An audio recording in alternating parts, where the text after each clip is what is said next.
बिस्मिल्लाहिर्रहमानिर्रहीम। रोही व्लॉग से मोहम्मद आसिफ जावेद।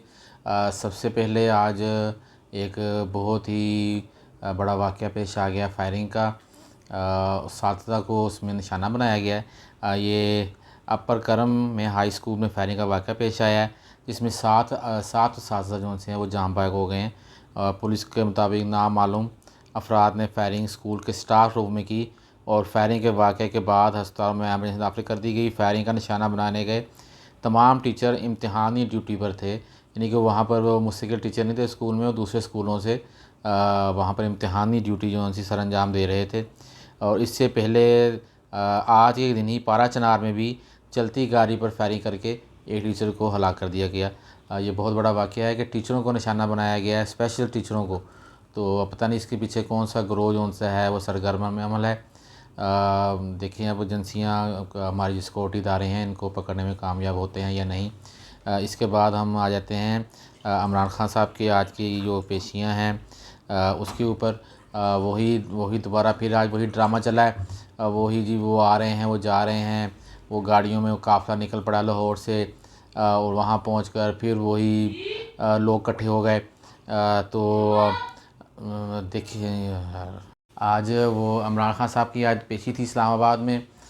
तो वही आज फिर वही तूफ़ान मचा हुआ था कि जी वो जा रहे हैं, कब पहुंचेंगे, गाड़ियों का काफ़िला लाहौर से रवाना, और वही सिक्योरिटी के मसाइल। और फिर वो आखिरकार पहुंच गए वहाँ पर अदालतों में जब पेश हुए।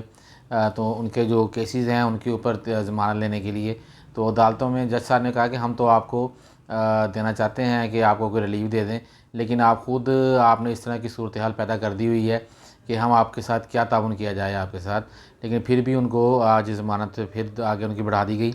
उसमें वकील सफाई जो हैं समाज सफदर ने कहा कि इमरान खान 7 केसी में अभी बयान रिकॉर्ड करने को तैयार हैं। इस पर जस्टिस रामा फरूक ने कहा कि आपका मौक़िफ़ इस्लामाबाद में मौजूद हैं, तफ्तीशी अफसरान भी यहाँ हैं, आज ही बयान रिकॉर्ड करा दें। ये बयान इस तरह नहीं होगा कि आप एक पेपर दे दें। उन्होंने कहा कि ये नहीं होगा कि आप एक पेपर दे दें, उस पर लिख के जी मेरा बयान है।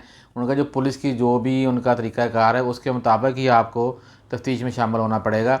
आप जो चाह रहे हैं कि जी वो मैं एक कागज़ के ऊपर लिख के उनको दे दूँ और मेरी जान छूट जाएगी, ऐसे नहीं होगा। आपको तफ्तीशी जोन से हैं उनके सामने पेश होना पड़ेगा और जो पुलिस का तरीक़ाकार है तफ्तीश करने का उस हिसाब से ही आप उसमें पेश हों। चीफ जस्टिस ने कहा कि हम आपको रिलीफ देना चाह रहे हैं, अगर आपने नहीं लेना चाहते तो आपकी मर्ज़ी। बाद चीफ जस्टिस इस्लामाबाद आमर फ़रूक और मियाँ गुल हसन और मुश्तमिल बेंच ने उठ गया और जजेस चैम्बर में चले गए। अदालत ने इमरान खान के ख़िलाफ़ दहशतगर्दी के 7 मुकदमात में ज़मानत की दरख्वास्तों पर फैसला महफूज कर लिया, जो कि अदालत ने कुछ देर बाद अदालत ने फिर फैसला सुनाते हुए इमरान खान के कचहरी के 2 मुकदमात में अबूरी ज़मानत 9 मई तरीक़ उसमें तस्दीक कर, जबकि 7 मुकदमात में 10 रोज़ के लिए हफाजती ज़मानत जौन सी है वो मंजूर कर ली और इमरान खान को 7 मुकदमात में ज़मानत के लिए ट्रायल कोर्ट से रजू करने का हुक्म दे दिया। उसके बाद जो दूसरा उसमें आज ओन जाफरी साहब हैं वो आज पेश हुए अदालत में। उन्होंने अपना बयान रिकॉर्ड करवाया। उन्होंने भी बड़ा जो आज बयान दिया है बड़ा इंटरेस्टिंग है। उसमें डिस्ट्रिक्ट कोर्ट जो सी है सेशन कोर्ट इस्लामाबाद में चेयरमैन पीटी इमरान खान बुशरा बीबी के ख़िलाफ़ अदत में निकाह के केस की समाअत हुई। ओन चौधरी बतौर गवाह बयान रिकॉर्ड कराने के लिए अदालत के रूबरू पेश हुए। ओन चौधरी ने इमरान खान की इद्दत में निकाह के हवाले से गवाही देते हुए डिस्ट्रिक्ट एंड सेशन कोर्ट पहुँचे। ओन जोफरी ने बयान करामद कराते कबल हलफ लिया गया उनसे और उसके बाद उनका जो उन्होंने बताया कि इमरान खान ने कहा कि बुशरा बीबी जो सी हैं उनका हुक्म था कि 2018 के पहले दिन निकाह होगा और बुशरा बीबी ने कहा कि हम मियाँ बीवी रहेंगे तो ही आप यदम बन जाएंगे। इमरान खान ने निकाह पेशन गोई के ज़ेर असर किया। निकाह के बाद मालूम हुआ कि जब जो निकाह ख्वां थे उन्होंने पूछा कि आपको तलाक जो सी है वो होए को कितने दिन हो गए हैं, आपकी इद्दत पूरी हुई है कि नहीं। तो उन्होंने कहा जी हम आपको दिखाते हैं जो तलाकनामा है, तो इद्दत जो सी पूरी हो गई है। लेकिन निकाह पढ़ाने के बाद पता चला कि वो इद्दत जो सी है वो पूरी नहीं हुई।